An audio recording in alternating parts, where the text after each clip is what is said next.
The Bhagavad Danta, Sarasata, Prakosa, Pratama, Scripture. Ananta goes Vaishnavi. Namacharya, Srihandas, Prem, Sri Kaha, Sri Krishna, Sri Prabhu Nityananda, Sri Advaita, Sri Gaura, Sri Radha Krishna, Gopal, Gopinam, Syama-kunda, Radha-kunda, Krishna, Vrindavan, Vedanta, Mathura, Mayapanala Vedanta, Jagannath Vedanta, Vedanta, Gangana Yamanamaya Vedanta, Smatos De Bhakti Vedanta, Samadhi Bhakti Vedanta, Nitaigo Vedanta. Our glory is the Son of God, our glory is the Son of God, our glory is the Son of God, our glory is our God, is God and God. Om Namo Bhagavate Vasudevaya.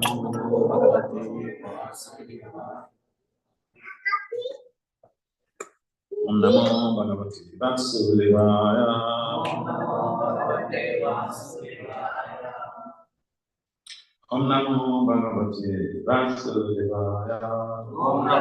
Bhagavate Vasudevaya. Narayana Namaste.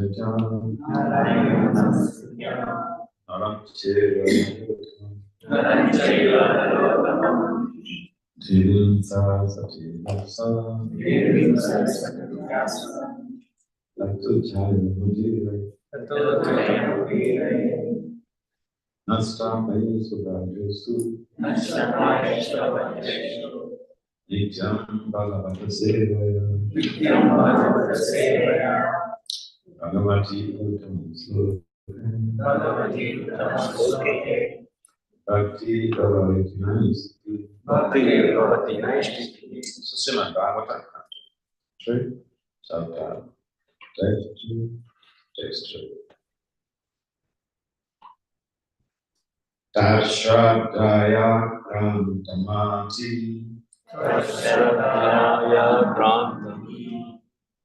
Pichudeva Vratapama Garbachandra Sanloka Soma Pakuna Ishyati Dakshadaya Prathamati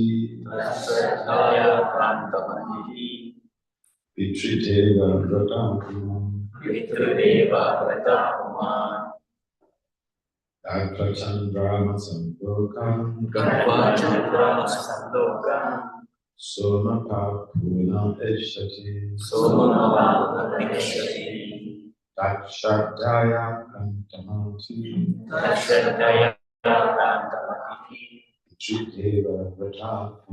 Pitrideva Vratapama Garbachandra Sanloka Soma Pakuna Ishyati Tashradaya Krantamati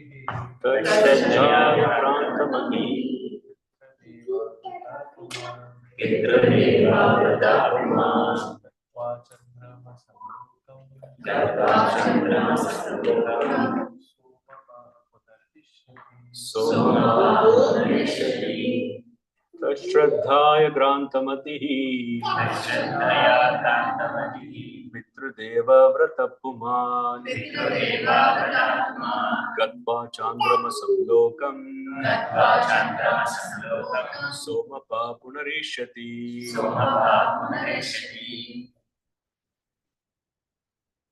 Yes, anyone else or want to this? Tashradaya Grantamati Pitrudeva Vratapuman Gatva Chandrama Samlokam Somapa Punarishati. Anyone else? Want to this?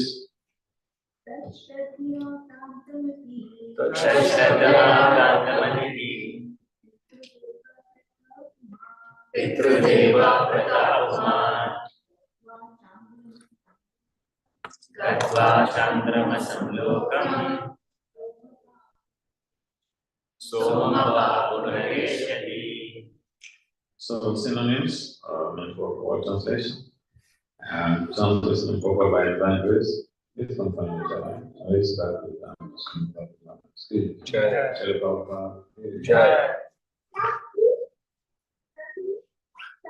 Start to the demigods and forefathers.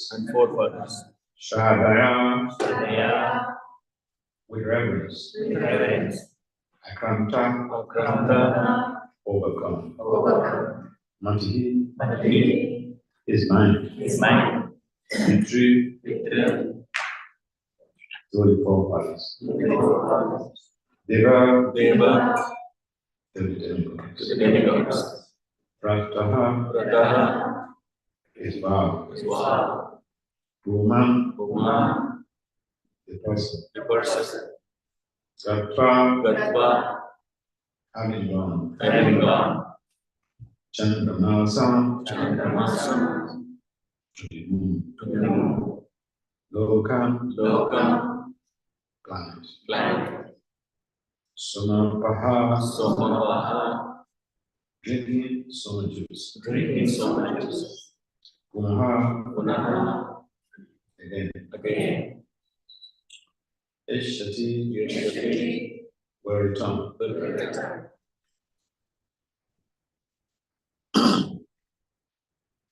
Listen, such materialistic persons attracted by sense gratification and devoted to the forefathers and demigods can be elevated to the moon, where they can drink an extract of the summum plant. They again return to this planet. Please, can you respond quickly? Such materialistic persons attracted by sense gratification and devoted to the forefathers and demigods can be elevated to the moon, where you can drink an extract of the summum plant. They again return to this planet. That's not very good.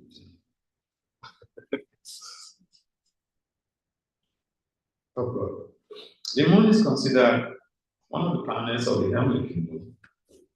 One can be promoted to this planet by executing different sacrifices recommended in the Vedic, such as pious activities in worshiping the demigods and forefathers with rigidity and vows.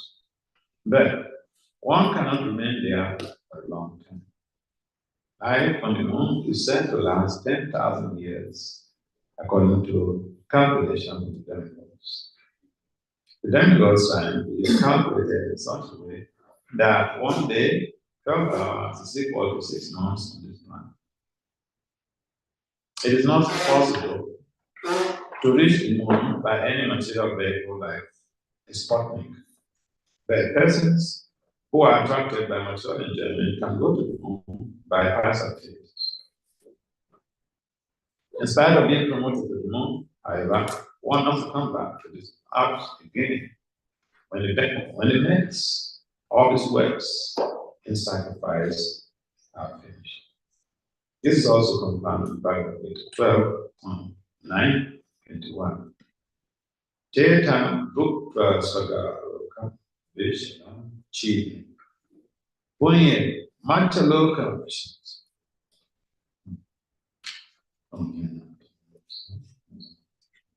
So, yeah, that's nine. The J-Tam is done. It's not the time.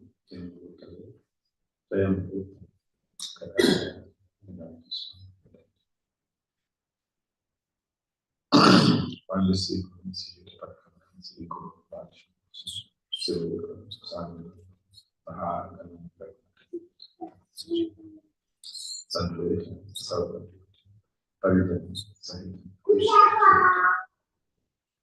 Radha Krishna Pada Sahara Vishnu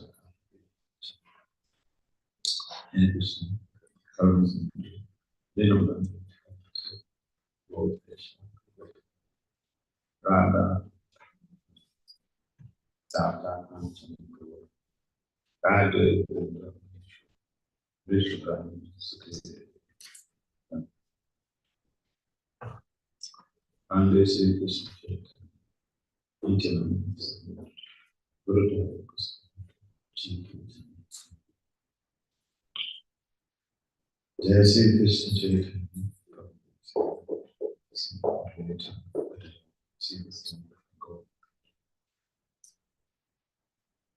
Namo Vishnu Padaya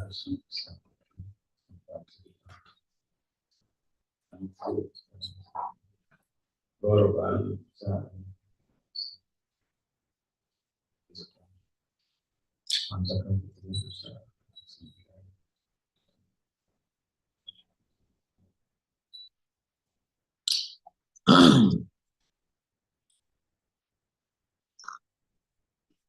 So, thank you everyone for coming to participate this morning in class. One of the reasons that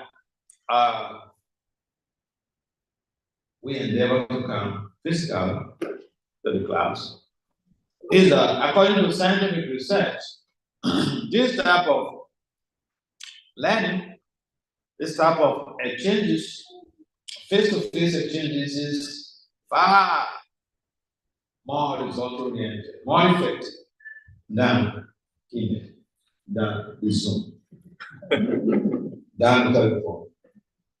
No, I mean, I'm talking about research. I'm not preaching, I'm saying this is what researchers are kind of. And therefore, we have to understand that, yes, this digital age is there, and except we really pray that we cannot come to the class. Otherwise, coming to have a physical interpersonal exchanges is more beneficial for our spiritual evolution than any other process of interaction. And that is why in research, one of those things that is highly valued is that you talk to somebody, you tell somebody, this is called face-to-face. That is more valuable than anything else because the result is always greater than other process. So our spiritual life is something like that. We find the case of Krishna coming to Arjuna.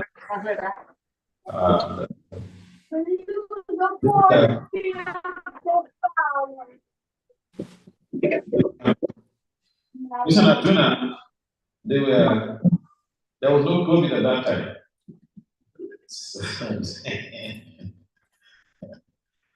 The COVID actually changed all the dynamics of interaction, spiritual interaction, social interaction. The COVID actually changed everything.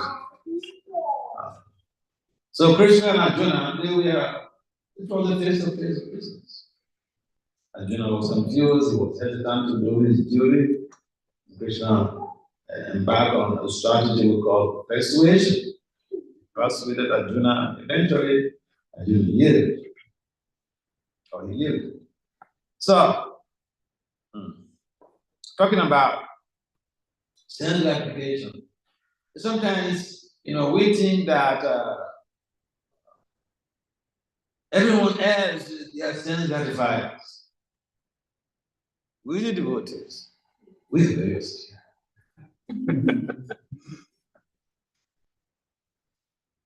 So that type of evaluation is not really good. It's not really beneficial to the individual and to those outside because the tendency is that we tend to demean people, to minimize people because we think I'm better than you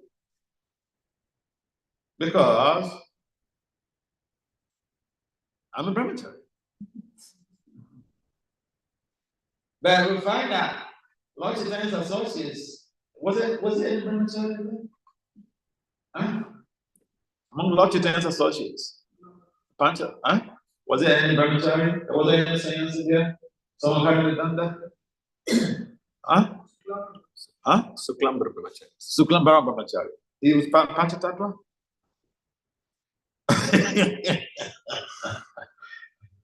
So, the point is that it doesn't really matter which ashram we belong to. Ashram, what Chaitanya said, it doesn't really resonate with the system of identification with the ashram or social order. And therefore, the important thing is to try to live our lives in such a way that we are properly situated in Yuta Viraya. Detachment. Even the monkeys are engaged in Magata Vairagya. Monkeys. They don't sleep under a tree for long. They jump from one tree to the other. They're very detached. But the monkey, they have many girlfriends. Although the monk is very detached, at the same time the monkey has many girlfriends. So the point is that self-gratification, we can use this very concept or this phenomenon to evaluate people and tend to, engage in self-promotion, promote ourselves because devotee is follow the principles and so I'm not engaged in self-gratification. I offer my food every day to Krishna, so there's no self-gratification. In fact, before we have sex, my wife and I will turn 50 rounds each. What's the self-gratification? So yeah, if we evaluate ourselves in this way, we can just see everyone else.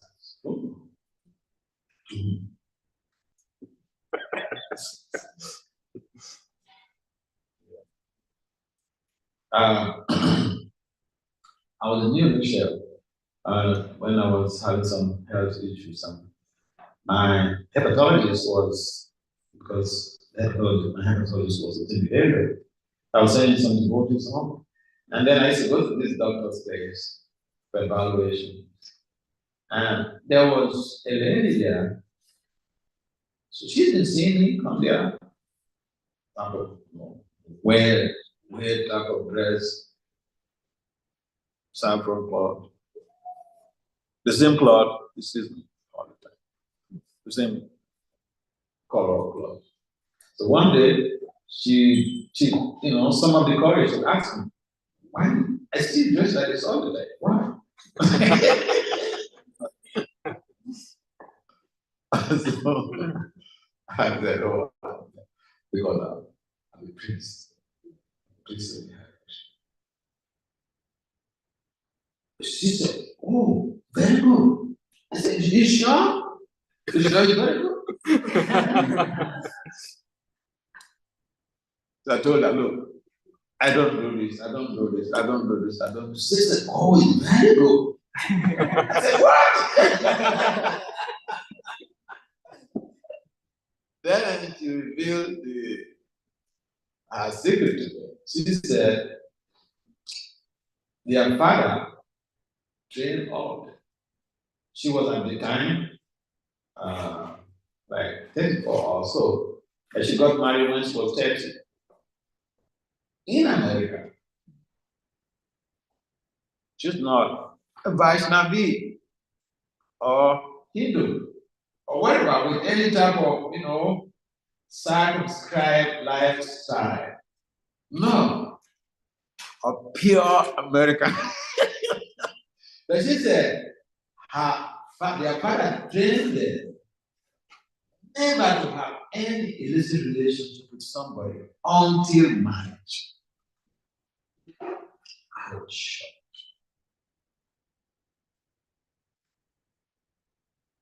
She said she got married at 30, when she was 30, and all of her siblings the same. The boys and the girls the same. The father is a high-profile pastor. He has his own church. So he trained them like that. I met another girl in Boston. This girl is superlatively beautiful. She was working for one of my friends who was an estate agent. And this girl, she's celibate. She has graduated from the university. So she wanted to meet me because my friend, her boss, has told her so much about me. So she wanted to meet me. So we met. So I was asking her that. So how did you pay through the university system in America? Well, she said she was like a mini guru when she was in the university. Because all these girls, they go out and then mess up with their boyfriends and all these things, and they traumatize, and then they come to her for solace, for counseling. So but I said, but how did you build up this courage to live this type of lifestyle without sex? And you're so beautiful. Boys don't come and harass you. She said they do, but she has the principles. And you know what? The father is a Muslim. The mother is a Christian. So sometimes we could go AWire to condemn everybody else out there. They are same categories. We pagan. There are people also out there who are trying to live their lives, to regulate their lives. The regulation of one's life is a challenge because the environment is not very favorable. We find all of our environment is replete with advertisements, subliminal advertisements that are geared towards compelling the embodied soul to act against the better choice. And so people also sometimes they have heard about the facilities in the heavenly planets, saying on the moon planet, read about the moon planet, heavenly planet. And in fact, heavenly planets is the goal. Attainment of heavenly planets is the goal of the other traditions, like Muslims, Christians. They want to go to heaven because the heart of heaven, the beautiful girls there. So where to go? But heaven in itself is not, attainment of heaven is not the ultimate goal of life. Yes, life on heaven, life on heaven planets is comparatively longer, far longer than the lifespan on this planet. But again, it boils down to the fact that life is still transitory, even on the heavenly planets. You have to quit at some point in time. If you exhaust your bank credit, you become bankrupt. You have to fold up. Companies that are bankrupt, they fold up, isn't it? In most cases, they fold up. So when someone goes to the heavenly planet by dint of their pious merits, he goes there or she goes there and enjoys the facilities. There are gardens that are incomparably beautiful. And the enjoyment facilities, they are numerous. People that don't have to struggle like we do on this other planet. But despite all of these facilities and infrastructures, at some point in time, you use all their credits, and again, you come back to this hard planet, you again walk to accumulate pious credit. And then maybe you go again to the heavenly planets, exhaust your credit, you come back again. This is how the Jiva has been moving back and forth, one planet to the other, from one universe to the other, Brahmanda, Brahmite, Punya, Bhagavan, Jiva. One Brahmanda to the other. This is the nature of our being in this world. This is not the first time we are on this planet. We've been on this planet several times in different forms, in different bodies. But the intelligent person, what does it do? The intelligent person takes on Krishna consciousness. It's not this business of, going back and forth, cycle of repeated bed. And so Prabhupada left a legacy that we could use the tools in the teachings of the acharyas, the teachings of the Prabhupada, and facilitate our extrication from this cycle of betterment. the heavenly planet that people are scared to go, they perform all austerities, they worship the forefathers, they worship the demigods. And the heavenly planet is also full of frailties. So sometimes people hear about Indra commenting, they're crying. Not just a sin, they're crying.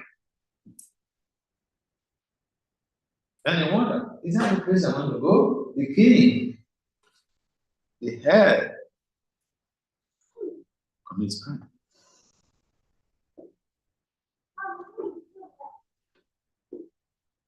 So when people engage in the worship of the devatas, they need to understand the implications of the attainment of heavenly planets, that they eventually will have to leave that place, come again to the middle planetary systems, start a new process of accumulating pious merits, working hard to accumulate pious merit. Therefore, the intelligent person try to stop this unnecessary movement, changing of bodies,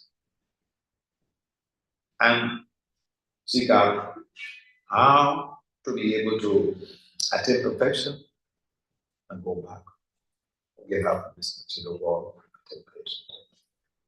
whether it's heavenly planet, whether it's hellish planet, middle planetary systems, the same thing is there.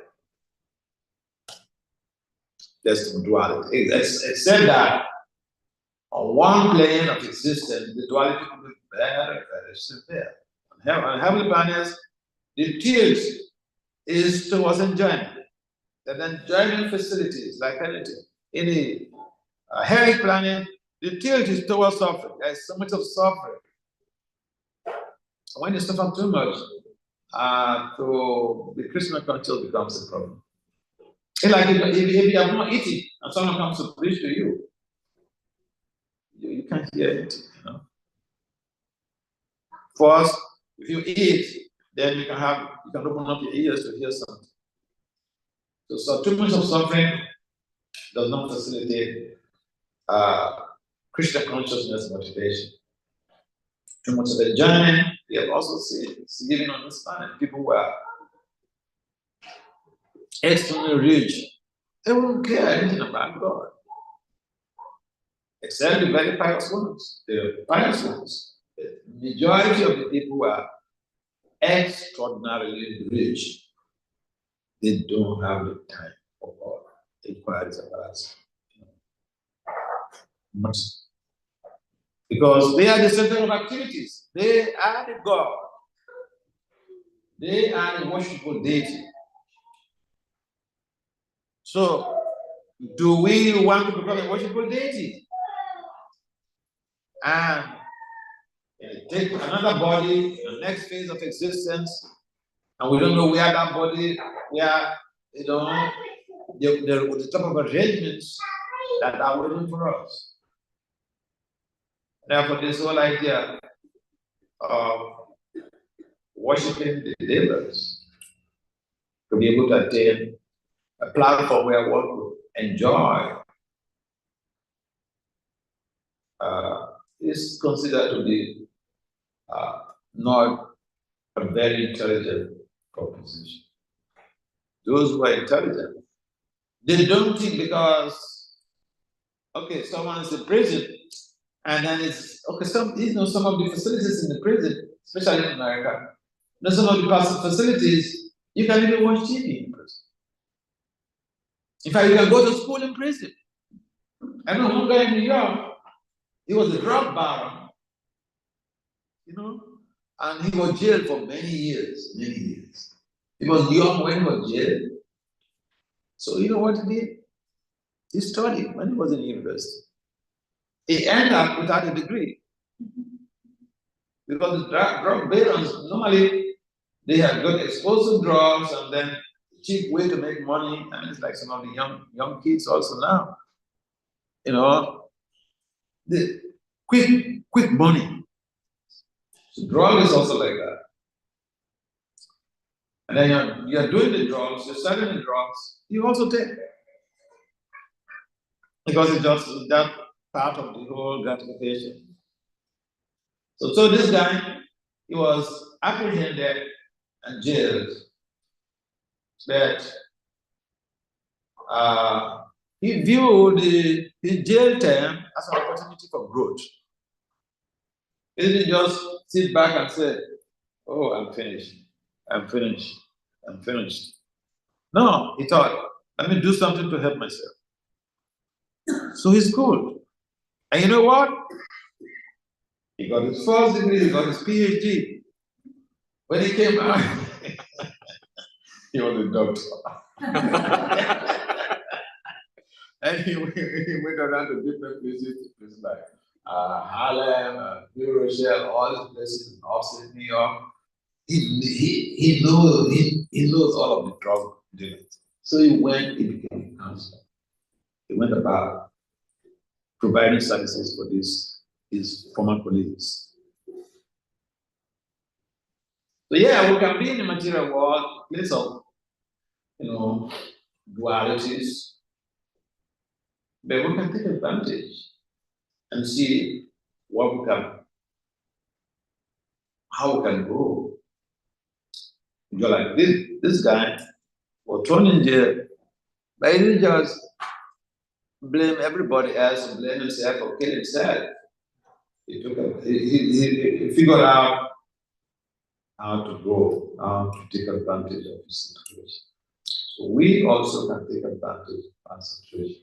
Yes, there is a duality in this material world. Yes, the material world is full of problems. Yes, the material world, Akali Yoga, we are so much disturbed, eating with the least poking, with the least provocation, with so much disturbed. But there are also good things in Kali Yoga. The holy name is given to us, which does not even require any,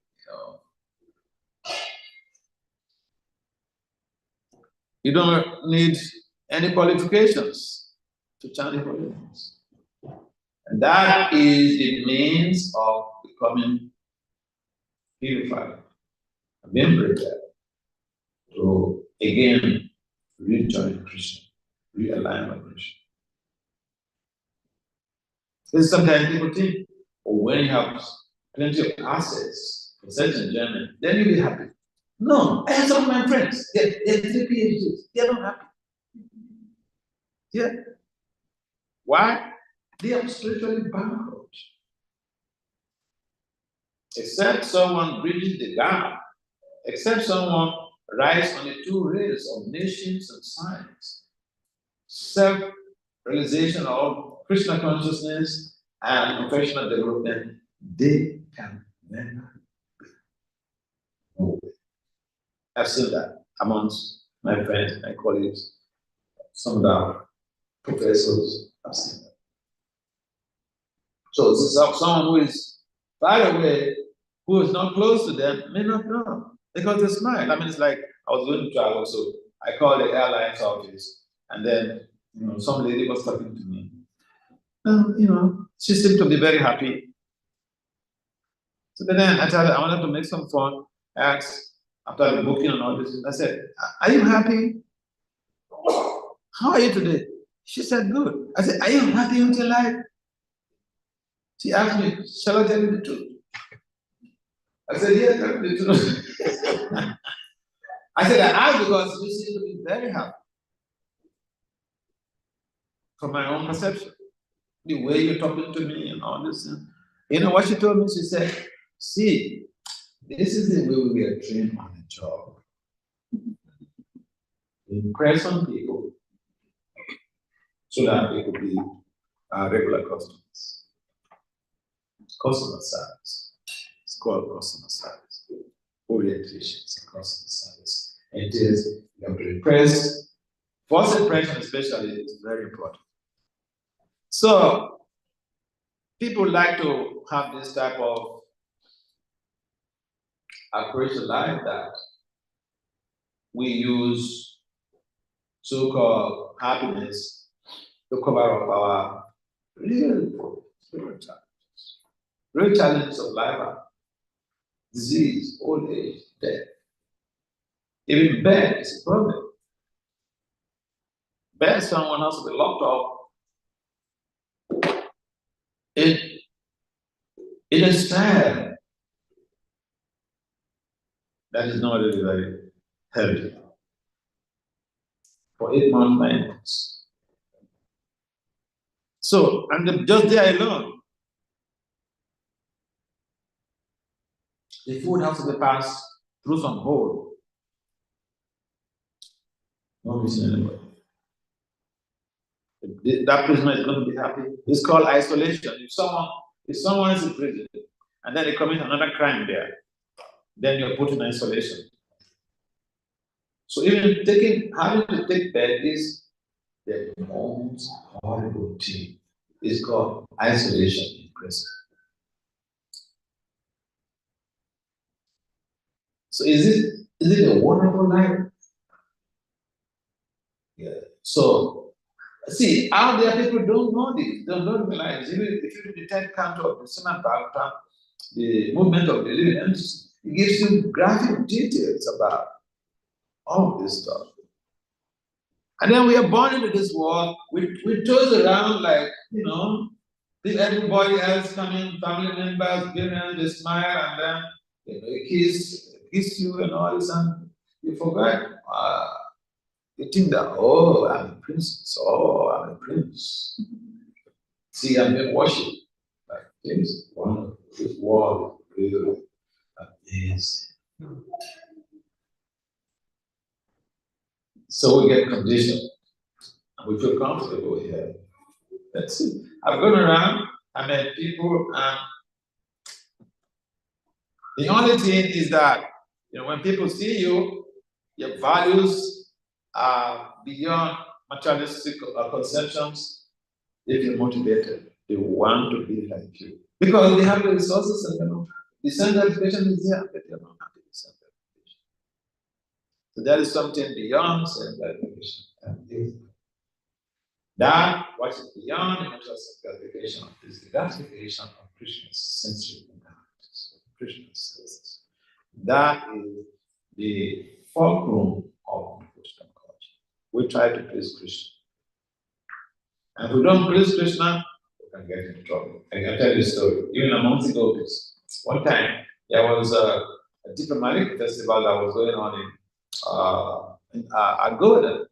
And so one of Krishna's parrots came to inform Krishna about this festival that was going on. And that the gopis are preparing to go to this festival.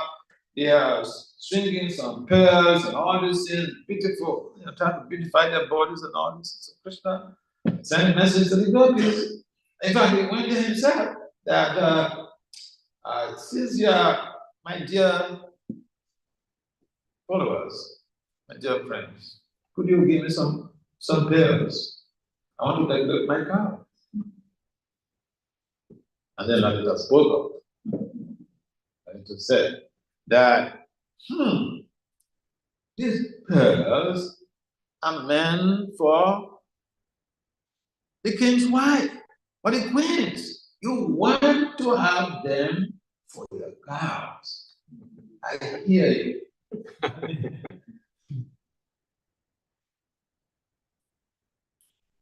So, she said, we will give you and dine pearls for your cows.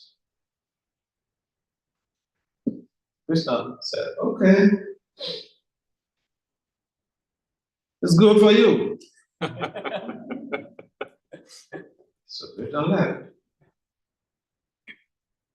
So this is a typical case study of sense gratification. They have this stuff. Okay, they're supposedly the highest devotees, okay? But here Krishna comes to say, give me this. And said, no, probably.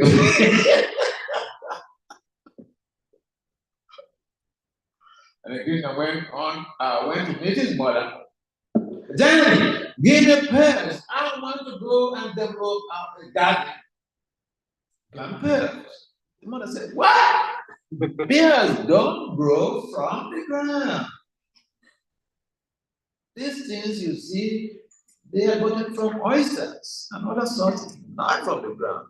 Jana, give me a pills, give me a pills. I will plant them, you will see yourself.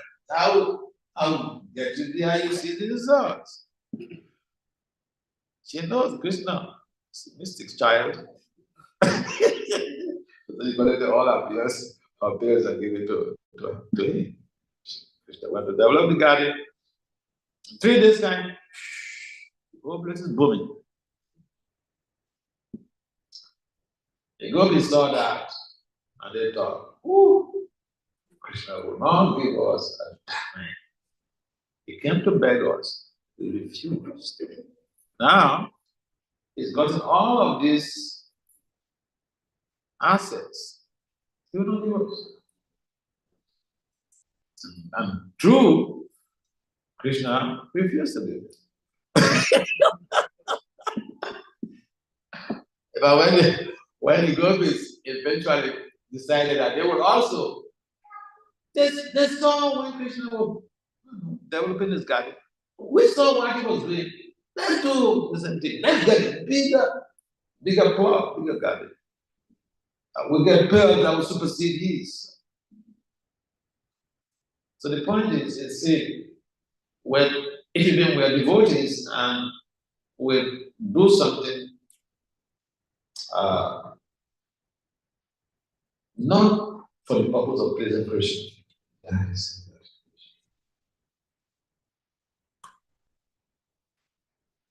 and the gopis they suffer terribly for that reason. It's a long story, but they suffer terribly.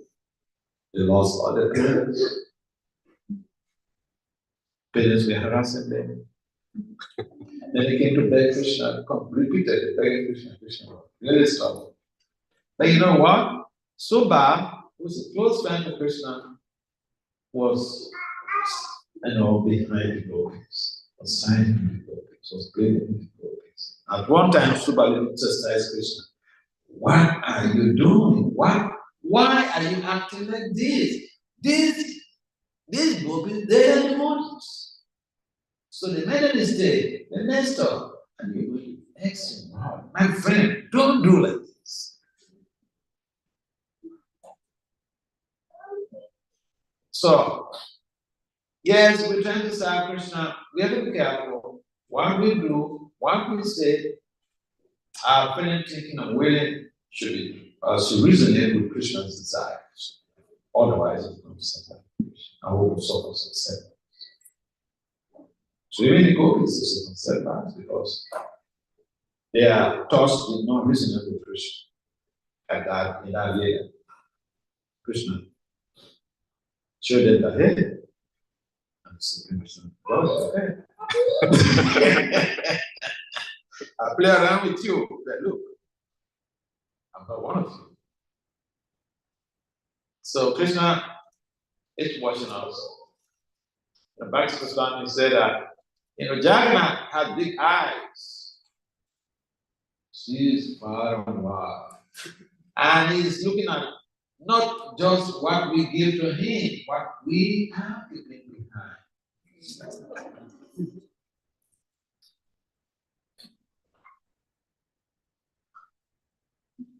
Any comments or questions?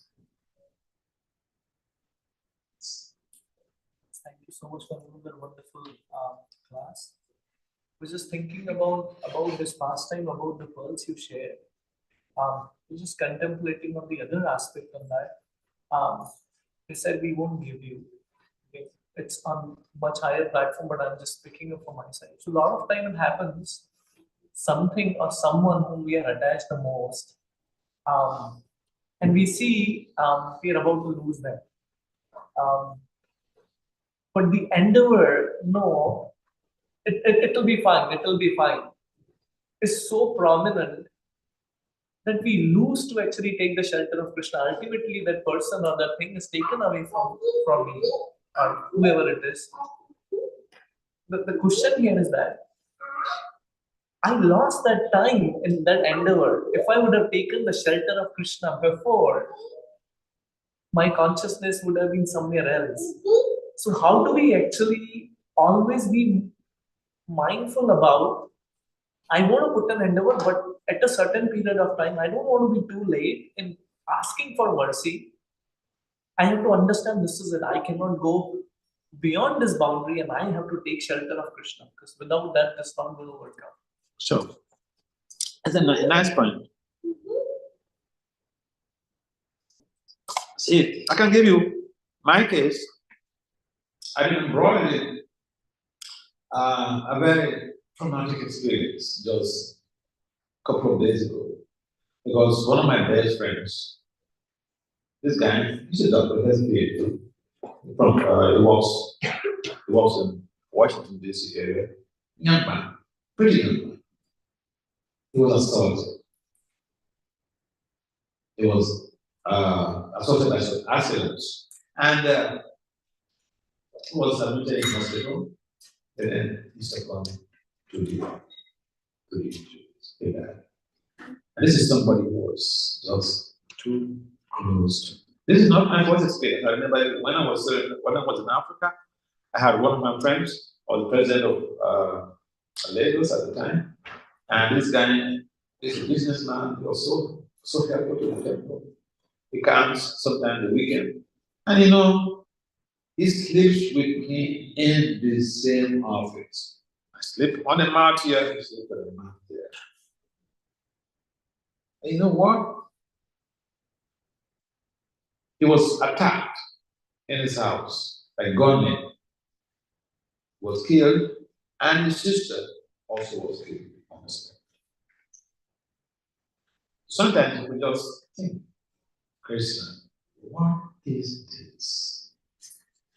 Why do you put me into this type of difficulty? And this other guy here in Washington DC is just a sweet fellow. He got killed. So sometimes it's very challenging to deal with this type of traumatic experience. But again, we understand these are the bosses. Your living is for higher purpose. That is my consolation. Now, I had a friend and his wife. They had a child. The only child, 5 years old boy. He got infected by some disease. He was terribly sick. He was taken to the best hospital in the country, University Hospital, Federal University Hospital, because the vice chancellor of that university is around. So the mother was there with him in the hospital. They tried every possible avenues to save this guy's life. It was a success. One day, this 5-year-old boy, in the night, he woke up the mother. When I wake up, yes. He said, Mom, don't worry, okay? But I have to leave. 5 years old. The only child. The mother said, what? Live where? This is about it.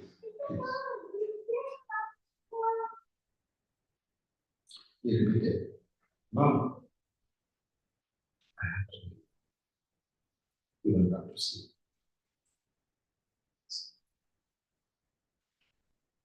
It was just devastating, so devastating. Especially to the parents. So the parents, they were furious. They wrote that up to the Guru. This is our only child. Why? The Guru looked back and said, see, this boy came to finish up something he left behind. And it was your home that he came to be able to complete this. So he's finished, and he's not back to God. You should be proud of this. That was the service. So the understanding is that when someone is involved in devotional service, whatever that happened to him or to her, we have to establish for a higher purpose. Because the devotee is under the auspices of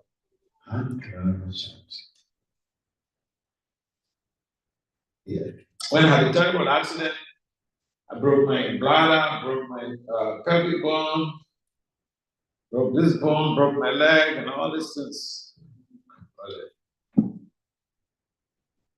I died. I found myself among dead bodies. And then I couldn't even get it. Found out I couldn't get it. I can't see it.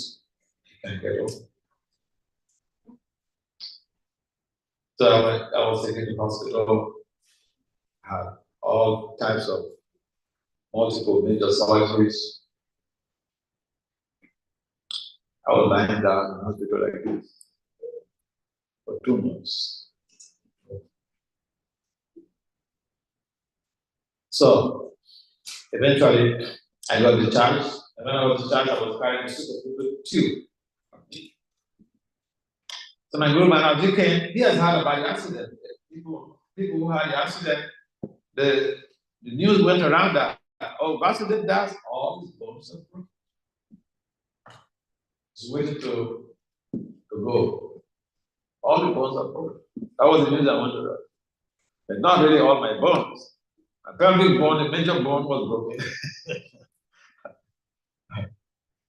This bone was broken, the leg bone was broken. So I couldn't really walk, nothing. But not all the bones. When information goes around, sometimes it is spiced. It's spiced out.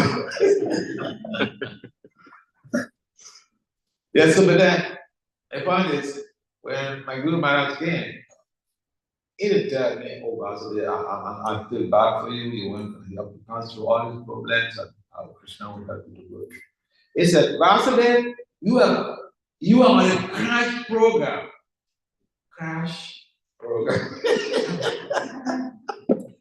You know what a crash program is? If you have to study, say you're doing a course, if the degree was, duration from the degree program is 5 years. If you're on a crash program, you may have to do it for 2 years or 3 years. Then you'll be heavily loaded. Someone told me he didn't come to pardon me or to empathize with me and all this. That was just so. But then I was musing over it. And yeah, they were like, yeah, okay. I have so many more years to suffer.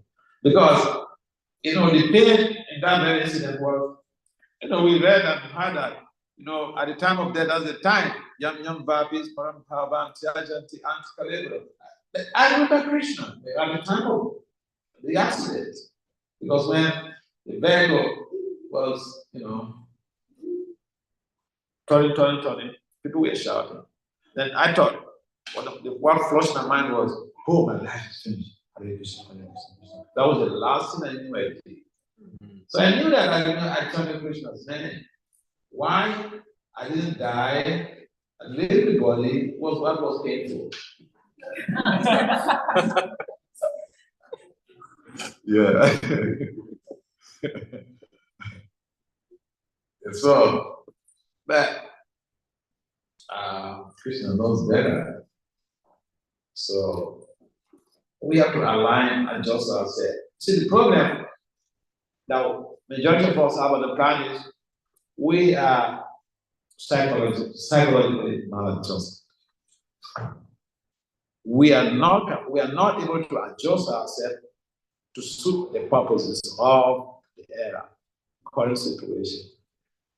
Our anticipations are not forthcoming, and so we could disgusted with the situation. Yeah, so we have to adopt the strategy of adjustment. You have to get adjusted. Because maladjustment is one of the major problems that is causing so much of crisis. Personal crisis, interpersonal crisis, community crisis, international crisis. maladjustment. So on an individual level, when we have to face situations that we never anticipated or that are very much like crushing us, we have to be adjusted and understand that this is Krishna's plan. Papa said we should develop our strategies, develop our plans, that we should hand it on Krishna like a gallon. Krishna should take the final body. So yeah, whatever that happens to the devotee, we should see it as special mercy of Lord Krishna. And the example, the knowledge is given in the Bhagavatam that with devotional service, the challenges we face in life becomes like an ocean of challenges is reduced to like the water in the hoofprint of a calf. Water is there, but it's not an ocean. You can just cross it. Yeah, we will have challenges. If we become fixated on in the process of devotional culture, we will have challenges. And the challenges are very minimal. They are the residues of the main problem we would have faced if we were not involved. And it's like probably an example of the fan. The fan, if you the fan is on, it's moving. If you switch it off, it is still moving. Then you can hold it and stop it. There's no power in it. So when we engage in devotional service, it's like the fan that is switched off, but it's still moving. We have residues of the challenges we're supposed to face. So, in the case of that little boy, 5 years old boy, was too striking. But because the parents had to seek for clarification from the Guru, and the Guru clarified, and they were pacified, they were happy. What is up? See, the dynamics changes. We're very are very angry, bitter, traumatized. And when you go on the real picture of the situation, and they were happy. Happy when your child has left you, because it was for a higher purpose. It's for their own benefit too. So we have to be adjusted to be able to cope with the challenges that we face in the Krishna life. Understanding that Krishna is the main procreator in the game. So Krishna can take away our beloved, so can take away our child. I mean, it's like this boy's case. This guy who just died, I was so embittered. See, I've not met him for like 4 years or 5 years. Similarly, I was coming to the Washington, D.C. area. He came to the temple that day. He's a very busy guy. He came to the temple that day because I was going to give a class there just to be able to meet. So I was lucky, at least I met him. We hugged before he left. Your mistake. He was assaulted. But everybody, people have to live. See, there was one lady in Vrindavan, this doctor, with the husband, they were living in Vrindavan. Young couple, they just got married like 2 or 3 years earlier. So during the COVID, this doctor was infected with the virus. So the husband ran around, called Dr. Sukarpo to take care of the situation. And you know what happened? She told the husband, there's a very beautiful lady. And he told the husband, don't worry yourself. I'm not taking him to you. I have to do it.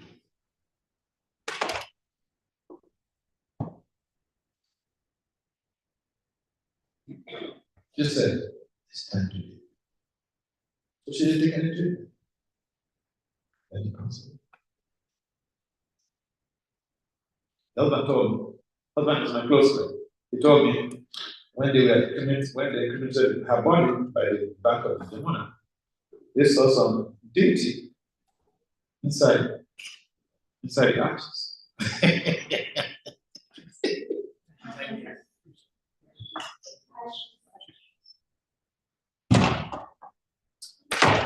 See, we may not appreciate properly the people around us. But no one has come to devotional satisfactions. Krishna said, Brahmana Janam. Vasudev Samaham.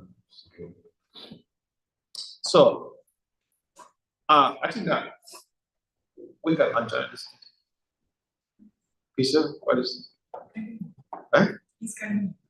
We are not in India, okay.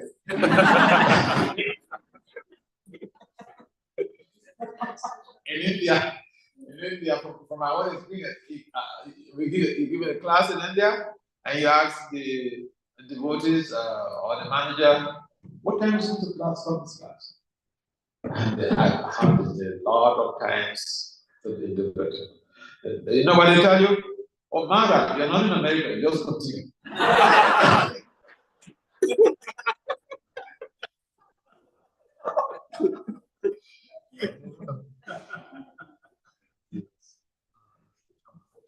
That was a very nice, nice class. I just had a question. In the Bhagavatam, we see some very exalted examples. Like, for example, we have the pastime of Devasati. She completely forgot the existence of her material body as she leaves this body, and showing some examples of how exalted devotees have their pastimes. But in this present circumstances, how is it? Are there some kind of tips that you would like to share about detachment? It's just a follow-up to Prabhu's question, because most of the times we, sometimes we want to be detached because otherwise everything becomes hard in life, and but at the same time, all our material endeavors and the different things are pulling in from different directions, and again making the detachment so hard. So in the present circumstances, how is it possible to make progress in this detachment? That's a very nice point. You see, we're human beings. We have emotions. We have a body. We have senses. We have mind. We are humans. We have feelings. So we can't deny the fact that we have emotions. So when things come up, say, I lost my child, I will pass through a grieving period.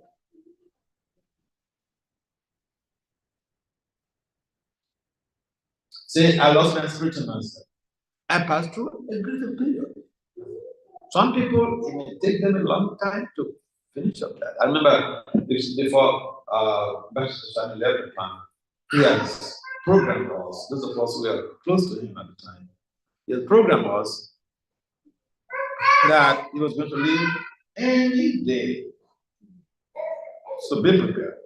Long time ago, like 10 years before he left his body. That was how he was like grooming us. And therefore, I remember also when I was getting angry and he was on his deathbed living.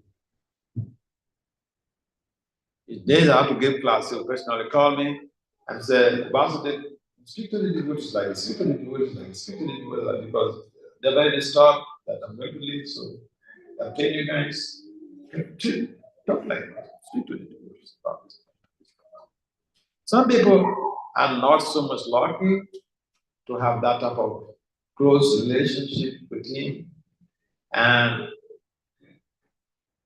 for me, I was prepared for that situation long time before he left, because of the way he had programmed me.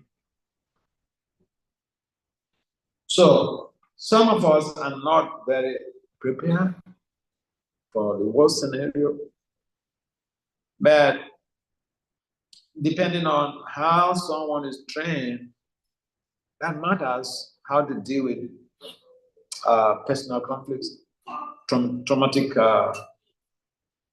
trauma invoking events. And so it's a matter of training and self-training. Training and self-training.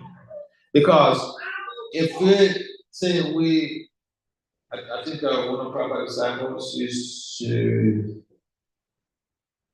she has a doctorate degree in education. She's running some programs, some courses on grieving and a number of other things. So that the devotees they become exposed to this very phenomena. And we don't just pretend otherwise, and we don't just say, oh, your spirit soul, why are you worried about this? Come on, we have emotions. So we need some training to be able to face those challenges. I think her name is Damboli was. So she's been training some devotees. She has some courses regarding all the psychological situations that we face, real life situations. And except someone is trained, like I was going to vouch myself, in my own case, before my Guru Maharaj left the planet, he had personally trained me.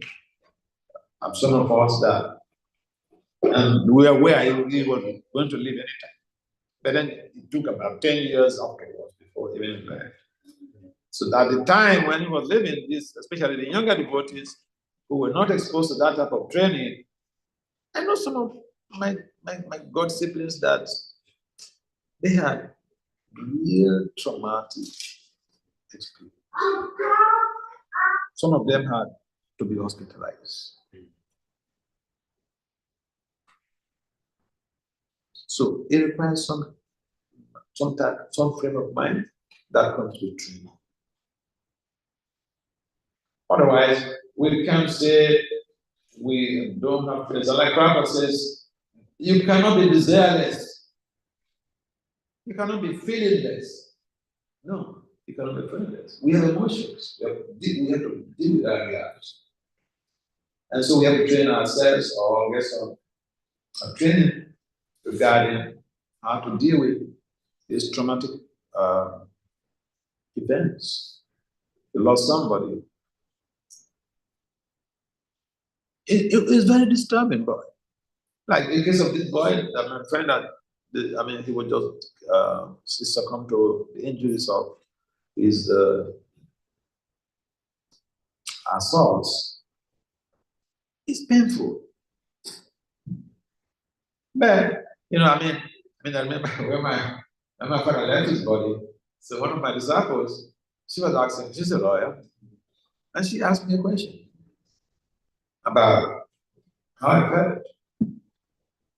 I was open. I said, I felt disturbed. Yeah. Let's be practical. Let's be practical. Something happens. We are not stones. So we have to be trained in such a way that we don't allow the traumatic impact to overwhelm us. We have to move on. Understanding that whatever that happens in our lives, Krishna is in control. So someone to say, because you're devotees, you lost your husband, you're a stone, you don't feel it. You lost your child, because you are the stone. The devotee is not a stone. The devotee is not a stone. A stone will not be cultivated to love Krishna. Someone with emotions can be cultivated to love Krishna. To dovetail the emotions in Krishna's service. That's how it works.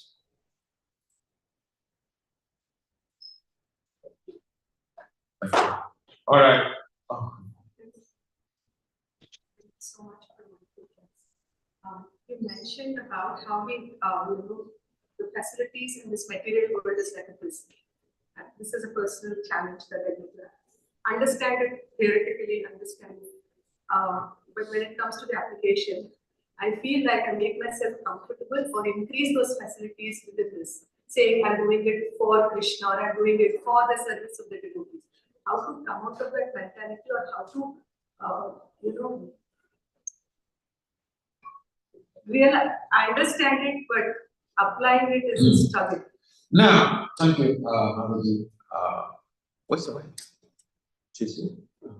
Right there. Oh. At the corner. Oh. Okay. So, it is sometimes also we tend to think that we should live a life of mediocrity. But no, devotee should work so hard. And devotee should be riding Lamborghini and Tesla. Why not? Oh, yeah.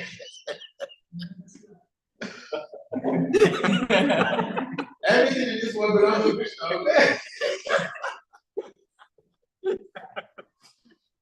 Why go for less? Why go for less? This body is being used in service of Krishna. So what about facilities you have to keep this body comfortable in your service is part of the service of Krishna. Sometimes we tend to think that, oh, I know that one young lady who we're talking, she has a master's degree, and she doesn't know what to do next. You know? I said, so, what's the next one? And then she said that I think that we are supposed to just have something that we can survive with. In other words, don't get too much of material facilities just for survival. So immediately, I come to understand that our life, our philosophy is not a philosophy of survival. We have yoga varieties. We use everything in the service of Krishna. So the other point is that, yes, I want to do something. I mean, I can give you one example. I went to someone's home, okay? And he told me how somebody, senior devotee, visited him, and he saw one of his gases. I think, I don't remember what was it. They saw one expensive gasket. And then he said, why didn't you give this to Krishna? So he was telling me that Krishna is not asking anyone to bring him a basket. Now, when you need something for yourself, this is something with somebody, you become, attracted to it. Don't use Krishna as a facade. So, when we are doing something to give us a sense of to satiate our desire, we shouldn't use Krishna as a facade. So I understand that point. And at the same time, Papa used the word dovetail. If we have a mindset, I want this. I mean, it's like this guy who told me, or this devotee came to my house, And this is what he said. He saw this thing because he was showing me something. He's a very rich guy. Okay. I mean, I remember when I used to visit him, I used to say, I have they had a 500,000 boat. Wow. Young man, that time was like 31 or 32. They have 500,000 luxury boat, and they have. So my residence used to be in his boat. He will come down, go for me, and then he goes back to his office.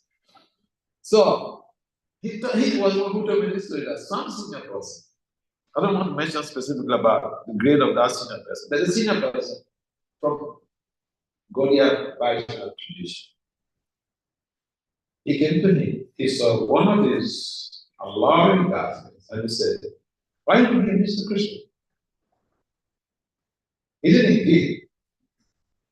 And my point is that we can use Krishna as a smoke screen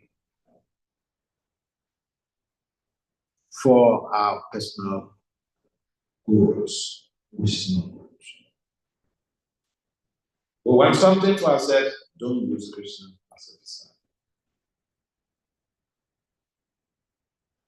Because if you say, give this to Krishna, make sure it is something you want to give to Krishna or his pure devotees. Otherwise, don't use Krishna as a disciple. If I want to buy a car, I wouldn't say, I'm buying this car for Krishna. Because if you say, buy this car for Krishna, go give it to the temple. They will use it for Krishna service. So, it's a form of rationalization, and it's not always good because there's some contamination there. So we have to understand that, yes, there are certain things we do, and that thing that we do, that achievement, could also be dovetailed in Krishna consciousness. For instance, if I get a Lamborghini, it's very alluring car, and one of the expected implications of Lamborghini is that you will get a lot of gold diggers pushing you. You know what gold diggers are? Because it's a very attractive car. But that same Lamborghini, you can use in Krishna service. Oh, yeah. You can get devotees to go to Harinam or go to Sankirtan and pick them to go. So places they want to go. You are using the same thing in random service. So ultimately, everything could be used in Krishna service. So we may have this thought that I want this for myself. No problem. It's just that don't say I want this for Krishna. I mean, it's like Homer was saying. So my host's wife, she said, Maharaj, what do you want? He wants a new computer, new phone, and all these things. Who will already get it for you? I said, unfortunately, and unfortunately, computer, I have it. My computer is running very nicely. Phone, yes, I got a new phone when I came back to the US. My disciple changed my phone for me because my phone battery was giving me a lot of problems. So right now, I don't have problem with phone or computer. So we should be objectively open with Krishna. Okay? We want something to be done. We want something. We want to use something to facilitate our social growth, economic growth. We should get it. But we should understand, I want this myself.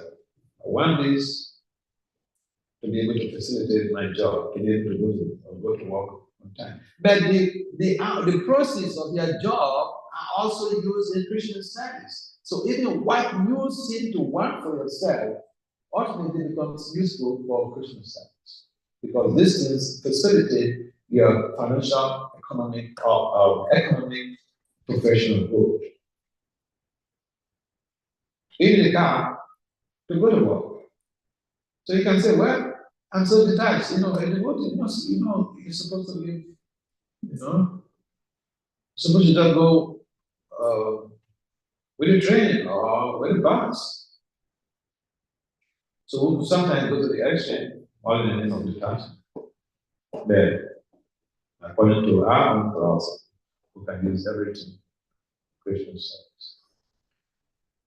Yeah, even things that the people, other type of transcendentalism they avoid. Papa said, giving the money away to Christian service. Some people, they don't want, some of the service, they don't want to touch money in India. They feel this is very contaminated. And the Vaishnavi, they use the resources. Everything belongs to Krishna. We use everything in Krishna service. So, how to avoid this mentality is to consciously practice being straightforward with ourselves. Yes, I want this. Then, of course, I'm going to use it to facilitate my professional growth. By the process of my professional growth, I go to doctor education service. So ultimately, you actually don't need anything for yourself. Indirectly, you may say you want it for yourself, but ultimately, it's for Christian service. So shall we enjoy this meeting now? Thank you very much for participating. Jai. Jai. Jai.